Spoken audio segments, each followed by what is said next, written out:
Good morning friends, so welcome to the prelims booster session. आज का पहला topic है पीएम स्वनिधि। ये टॉपिक आपके गवर्नेंस के लिए भी इंपॉर्टेंट है, इकोनॉमी के लिए भी इंपॉर्टेंट है। लगभग 41% ऑफ बेनिफिशरीज जो हैं PM street vendors Atmanirbhar Nidhi scheme के, वो विमेन है। और खासकर अगर हम सदर्न स्टेट्स में देखें तो सबसे ज़्यादा जो है विमेन बेनिफिशरीज रहे हैं एज़ कम्पेयर टू नॉर्थ। तो ये स्कीम है क्या? 2020 में इसको लॉन्च किया गया था ministry of housing and urban affairs द्वारा। बेसिकली इसमें एक माइक्रो क्रेडिट फैसिलिटी दी जाती है, एक कोलेटरल फ्री लोन दिया जाता है 10,000 रुपये का, बहुत ही कम इंटरेस्ट रेट्स पर, 1 साल के लिए स्ट्रीट वेंडर्स को, ताकि वो अपने जो है वर्किंग कैपिटल रिक्वायरमेंट्स को जो है वो पूरा कर सके। तो इससे होगा क्या कि जब उनको लोन मिलेगा तो उनका क्रेडिट स्कोर बढ़ेगा और उनका एक डिजिटल रिकॉर्ड क्रिएट हो जाएगा उनके सोशो इकोनॉमिक स्टेटस का। तो स्ट्रीट वेंडर्स को इनेबल किया सेंट्रल गवर्नमेंट ने, ताकि बाद में भी अगर उनके लिए कोई स्कीम निकालनी हो तो उनका जो डेटा है, जो उनका डिजिटल डेटा है, वो गवर्नमेंट के पास रहे और उनको बेनिफिट्स बाद में पहुंचाए जा सकें। अब स्कीम की नीड इसलिए थी क्योंकि हम ये मोस्टली जो वेंडर्स हैं इनफॉर्मल इकोनॉमी का पार्ट है, तो इनको बोरोइंग जो है वो प्राइवेट लैंडर्स जनरली देते नहीं हैं, और अगर देते हैं तो बहुत ही हाई रेट ऑफ इंटरेस्ट पर देते हैं। और कौन इसके लिए एलिजिबल है? जो भी वेंडिंग कर रहे हैं, स्ट्रीट वेंडिंग के जो है काम में है मार्च 24, 2020 से पहले, और उनके पास एक सर्टिफिकेट ऑफ वेंडिंग है जो कि स्ट्रीट वेंडर्स एक्ट के अंदर टाउन वेंडिंग कमेटीज़ देती हैं, तो वो ऑफ कोर्स ये लोन ले सकते हैं। अब परफॉर्मेंस अगर हम देखें तो ऑफ कोर्स विमेन जो है वो मेजॉरिटी ऑफ द बेनिफिशरीज रही हैं। केरला एक एक्सेप्शन है ऑफ कोर्स, लेकिन केरला में स्टेट गवर्नमेंट की भी एक स्कीम इसके लिए चल रही है। सोशल फैब्रिक भी जो है रीजन का, वो भी इसमें बहुत बड़ा एक पार्ट उसने रोल या रोल प्ले किया है कि विमेन जो है वो आउट नंबर कर चुकी हैं इस मैन को इस पर्टिकुलर स्कीम के बेनिफिट्स के लिए। लोकल अथॉरिटीज़ ने भी खासकर विमेन सेल्फ हेल्प ग्रुप्स को टारगेट किया कि उनको ज़्यादा से ज़्यादा बेनिफिट्स पहुंचाए जा सकें इस पर्टिकुलर स्कीम के अंडर। लेकिन फिर भी कुछ चैलेंजेस अभी भी बाकी हैं, जैसे कि सर्वे ऑफ वेंडर्स नहीं कंप्लीट हुए हैं कई टाउन कमेटीज़ द्वारा, और जो लेटर ऑफ रिकमेंडेशंस लेने पड़ते हैं अर्बन लोकल बॉडीज़ से वेंडर को, जो कि एक बहुत ही स्लो मूविंग प्रोसेस हो जाता है। ठीक है, नेक्स्ट हम टॉपिक देखते हैं Y9DZ। ये टॉपिक आपके सिक्योरिटी के लिए इंपॉर्टेंट है। जापान की एयर सेल्फ डिफेंस फोर्स ने रिसेंटली पीएलए का Y9DZ इलेक्ट्रॉनिक वॉरफेयर एयरक्राफ्ट जो है वो पैसिफिक ओशन के ऊपर इंटरसेप्ट किया है। ये चाइना का newly developed electronic warfare version है Y9 एयरक्राफ्ट का। Medium range medium size tactical transport aircraft है। 2017 में इसको सबसे पहली बार स्पॉट किया गया था, लेकिन चाइना ने ऑफिशियली तो इसको कहा कि 2019 में उन्होंने इसको लॉन्च किया है। कई तरह के मिशंस ये कर सकता है: electronic intelligence, communication jamming, psychological operations, surveillance mission, search and rescue operations. और इसमें दो बड़े एंटीना लगे हैं जो इलेक्ट्रॉनिक सपोर्ट मेजर्स और इलेक्ट्रॉनिक इंटेलिजेंस के लिए इसको हेल्प करते हैं। और पाइप शेप्ड एंटीनाज हैं ये, और ये मोस्टली साई ऑपरेशंस या साइकोलॉजिकल ऑपरेशंस के लिए इस्तेमाल किए जाते हैं। अगर हम देखें नेक्स्ट टॉपिक, तो वो है विलफुल डिफ़ॉल्टर। इकोनॉमी के लिए टॉपिक इंपॉर्टेंट है।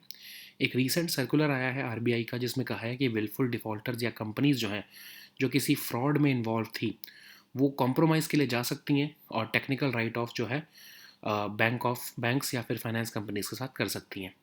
अब विलफुल डिफ़ॉल्टर होते क्या हैं? बेसिकली विलफुल डिफ़ॉल्टर का मतलब क्या हुआ कि आपके पास पैसा तो है देने को, लेकिन आप फिर भी नहीं दे रहे हो, विलफुली आप जो है डिफ़ॉल्ट कर रहे हो। तो जो पैसा वापस नहीं देते हैं लोन का विलफुली, उनको हम विलफुल डिफॉल्टर्स कहते हैं। सेक्शन 21 और 35A of banking regulation act में डिफाइन किया गया है। तो आरबीआई कहता है विलफुल डिफॉल्टर वो है जो डिफ़ॉल्ट कर रहा है रीपेमेंट ऑब्लिगेशंस में, और फंड्स या फिर वो यूटिलाइज़ नहीं कर रहा है जिस पर्पज़ के लिए उसको फ़ंड मिले हैं बैंक से या फिर किसी भी फाइनेंस एजेंसी से। फंड्स उसने सिफन ऑफ कर लिए हैं, या फिर उस पर्टिकुलर पर्पज़ के लिए इस्तेमाल नहीं करे हैं जिसके लिए उसने लोन लिया था, या फिर जो असेट जो उसने ख़रीदा लोन से, उसको ही उसने बिना नॉलेज ऑफ द बैंक या लेंडर के बेच दिया है।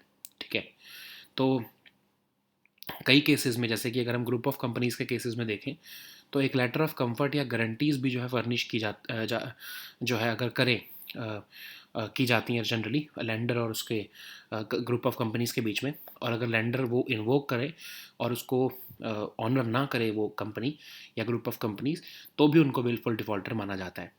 अगर हम इसके कॉन्सिक्वेंसेस देखें तो बैंक्स और इंस्टीट्यूशंस जो है उनको जो है इन सब विलफुल डिफ़ॉल्टर्स की जो है लिस्ट सिबिल को देनी पड़ती है at the end of every quarter, और बैंक्स को रिपोर्ट भी करने पड़ते हैं करंट डायरेक्टर्स के नेम और डायरेक्टर्स जो एसोसिएटेड रहे उस कंपनी के साथ। तो उनको अगर ज़रूरत पड़े तो ऑफ कोर्स जो है उनको बैन भी किया जा सकता है कुछ टाइम के लिए। जैसे विलफुल डिफ़ॉल्टर है उसको 5 साल के लिए जो है कोई भी न्यू बिज़नेस करने के लिए जो है वो बैन किया जा सकता है। लैंडर्स जो है वो लीगल प्रोसेस भी इनिशिएट कर सकते हैं। बैंक्स और इंस्टीट्यूशंस जिन्होंने लैंडिंग की है उनके पास ये राइट भी रहता है कि वो विलफुल डिफ़ॉल्टिंग कंपनीज़ की जो है मैनेजमेंट को चेंज कर सकते हैं करंटली। लेकिन अगर हम देखें तो कोई स्पेसिफिक ऐसा लॉ नहीं है जो लीगल एक्शन लेने के लिए हमें हेल्प करे विलफुल डिफ़ॉल्टर्स के अगेंस्ट। ठीक है, नेक्स्ट हम टॉपिक देखते हैं कोसोवो सर्बिया रिलेशंस, या फिर हम टेंशंस भी कह सकते हैं इसको। तो इंटरनेशनल रिलेशंस के लिए टॉपिक इंपॉर्टेंट है। कोसोवो को रादर जो है कहा गया है कि वो न्यू इलेक्शंस करे नॉर्थ ऑफ द कंट्री में, ताकि टेंशंस जो हैं सर्बिया के साथ वो डीएस्केलेट किए जा सके। अब क्यों किया जा रहा है ये? क्योंकि फ्रेंच और जर्मन जो है लीडर्स उन्होंने जो है कोसोवो को ऐसा कहा है। तो एक कन्फ्लिक्ट की सिचुएशन इमर्ज हो चुकी है ऑलरेडी, ये बहुत ही टेंस लोकेशन है। तो ये कोसोवो और सर्बिया टेंशंस को न्यू नहीं है। मोस्टली हुआ क्या है कि कोसोवो जो है वो एथनिक अल्बेनियन पॉपुलेटेड टेरिटरी है, और ये पहले सर्बिया का एक प्रोविंस होता था जिसको 2008 में इंडिपेंडेंस मिल गई। सर्बिया तो ऑफ कोर्स इस इंडिपेंडेंस को नहीं मानता है, वो कहते हैं कि हम हमारा ही पार्ट है, जबकि कोई फॉर्मल कंट्रोल तो नहीं है वहाँ पर। लेकिन फिर भी 100 कंट्रीज़ ने कोसोवो की इंडिपेंडेंस को रिकग्नाइज़ कर लिया, लगभग खास यूएस और खासकर वेस्टर्न कंट्रीज़ ने। रशिया, चाइना और 5 ईयू कंट्रीज़ जो हैं वो इसको जो है वो नहीं मानते हैं अलग कंट्री, और इस डेडलॉक की वजह से स्टेबलाइजेशन नहीं हो पा रही है बल्कान रीजन में। सर्ब जो हैं, अभी हुआ क्या कि जो कोसोवो का नॉर्दर्न कोसोवो रीजन है वहाँ पर प्रिडोमिनेंटली सर्ब रहते हैं, सर्ब एथनिक पॉपुलेशन रहती है, और उन्होंने newly elected ethnic Albanian mayor जो है उनको जो है वो एक तरह से इलेक्शन में उसका बॉयकॉट किया। और जब न्यू अल्बेनियन मेयर्स जो है वो अपने ऑफिस में मूव किए लोकल इलेक्शंस के बाद, तो सर्ब्स ने उसका जो है अपोज़ किया। सर्ब्स ने प्रोटेस्ट किया म्यूनिसिपैलिटी बिल्डिंग्स के बाहर, और ऑफ कोर्स उसकी वजह से एक स्टैंड ऑफ जो है जनरेट हो गया सर्ब्स के बीच में और कोसोवो के पीस कीपर्स के बीच में।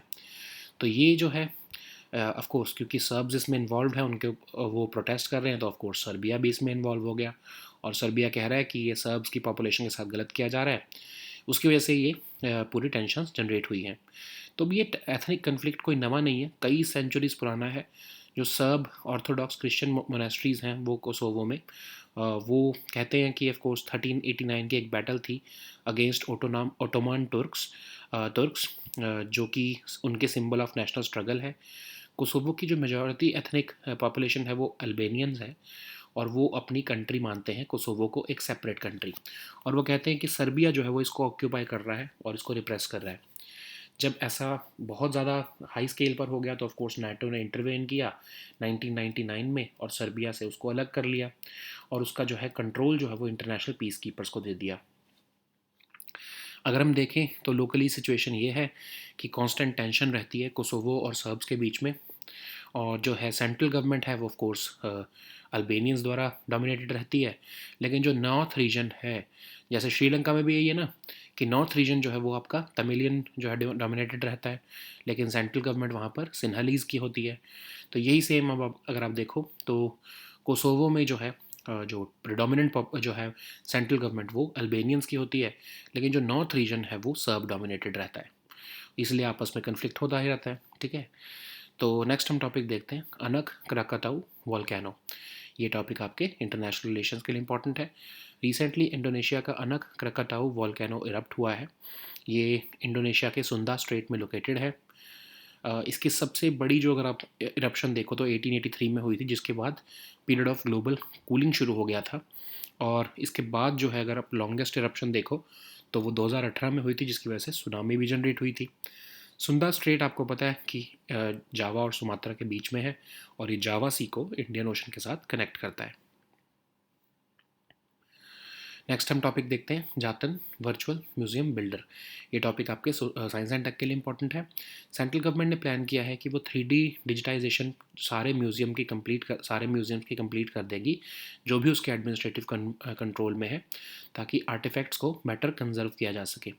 तो जातन वर्चुअल म्यूजियम बिल्डर है क्या? एक डिजिटल कलेक्शन मैनेजमेंट सिस्टम है इंडियन म्यूजियम्स के लिए, जिसको human centres design and computing group ने बनाया है, पुणे बेस्ड।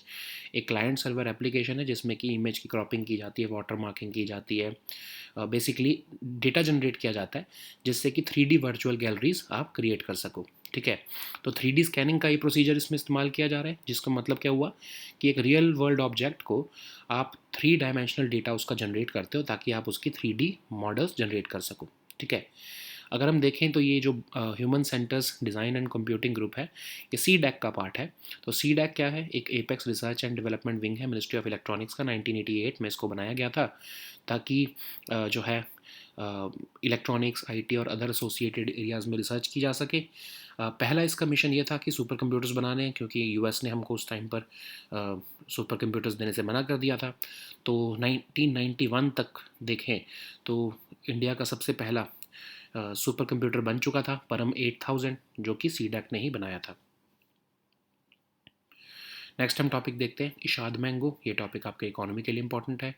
रिसेंटली जो डिलीशियस इशाद मैंगो है उत्तर कन्नड़ा का, उसको जीआई टैग मिल चुका है।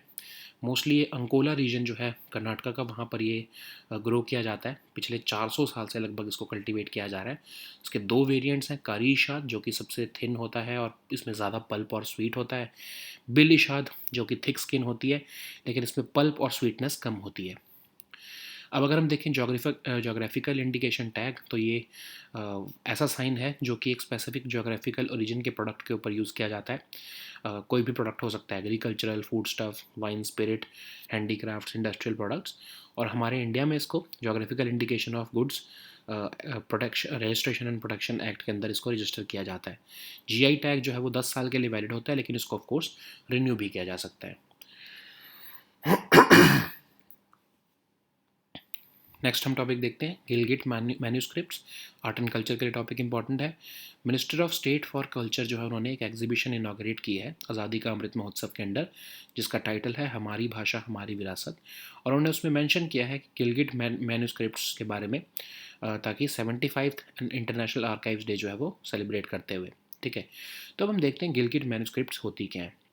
तो ये 5th और 6th सेंचुरीज़ के बीच में जो है वो जनरेट की गई थी या राइट की गई थी। ओल्डेस्ट सर्वाइविंग मैन्यूस्क्रिप्ट कलेक्शन है इंडिया में। इसको बर्च बार्क के ऊपर जो है वो लिखा जा गया है। बेसिकली जो बार्क है बर्च ट्रीज़ की, कश्मीर रीजन में जो आपको देखने को मिलते हैं, उनके ऊपर इसको लिखा गया है। और इसमें कैनोनिकल या नॉन कैनोनिकल दोनों ही जैन और बुद्धिस्ट वर्क्स के बारे में लिखा गया है, और कई तरह के रिलीजियस फिलोसफिकल लिटरेचर इसके ऊपर जो है वो इससे इवॉल्व हुआ है। अब मैन्यूस्क्रिप्ट क्या होती है?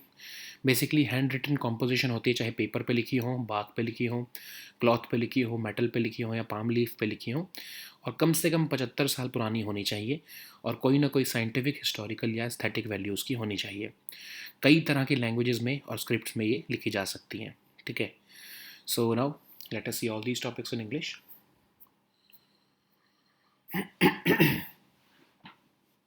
So the first topic is PM Swanidhi. This topic is important for your governance and economy sections both. So about 41% of the beneficiaries of government's scheme PM Street Vendors Atmanirbhar Nidhi are women, but of course southern states are performing well than those in the north. So what is this PM Swanidhi scheme? It was launched in 2020 by Ministry of Housing and Urban Affairs, and it is giving a microcredit facility to street vendors by providing them a collateral free loan of 10,000 rupees at low interest rates for a period of 1 year. Okay, so this will of course help in generating a credit score for the vendors, and it will also create a digital record of their socio-economic status, which can later be utilized by the government to extend them benefits in the later time. Okay, so what was the need of this scheme? Of course, these vendors are part of the informal economy, so there was a need to bring them in a certain formal format. For that, this scheme was launched. So who is eligible for this loan? So anyone who has been vending from or before 24th March 2020, and they have a certificate of vending, they can avail those loans. So as per the Street Vendors Act of 2014, town vending committees, they issue a certificate of vending after a survey has been conducted by all the for of all the vendors. So all those vendors who hold this certificate, they can avail this loan. So what is the performance of this scheme? Women are the majority of the beneficiaries. Of course, Kerala is an exception, but of course they have their own scheme like Kudumshri. So social fabric of the regions have also played a part in women outnumbering men. For example, the Matrilineal Society of Meghalaya has put more focus on women development. Similarly, local authorities have also targeted women's self-help groups as beneficiaries under this scheme, like in Andhra Pradesh, where this was focused upon. But there are certain challenges also, like the act necessitates that a survey of vendors has to be conducted so that certificate of vending can be given. But many states and cities have failed to conduct this survey as of now. In the absence of such a survey, a letter of recommendation is generally given by urban local bodies. But in that context also, the urban local bodies have not performed well. Okay, so the recognition of beneficiaries remain a challenge here. So the next topic is why 9DZ. This topic is important for your security section. Japan's Air Self-Defense Force has recently intercepted PLA's Y-9DZ electronic warfare aircraft over the Pacific Ocean. So this is China's newly developed electronic warfare version of the Y-9 aircraft, and it's a medium-range, medium-sized tactical transport aircraft manufactured by Shaanxi Aircraft Company, and it was initially spotted in 2017, and China officially unveiled this aircraft in 2019. So this aircraft is capable of flying various special missions, including electronic intelligence, communication jamming, psychological operation missions, and even surveillance missions during search and rescue operations. So this aircraft has two large rectangular shaped electronic support measures and electronic intelligence gathering antennas, which are generally being said to be used for PSYOP operations.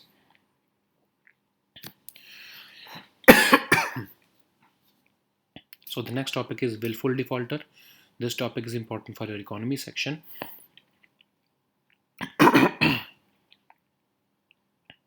As per a recent circular by RBI, willful defaulters and companies, if they are involved in a fraud, they can go for a compromise, settlement, or technical write-off by banks and finance companies.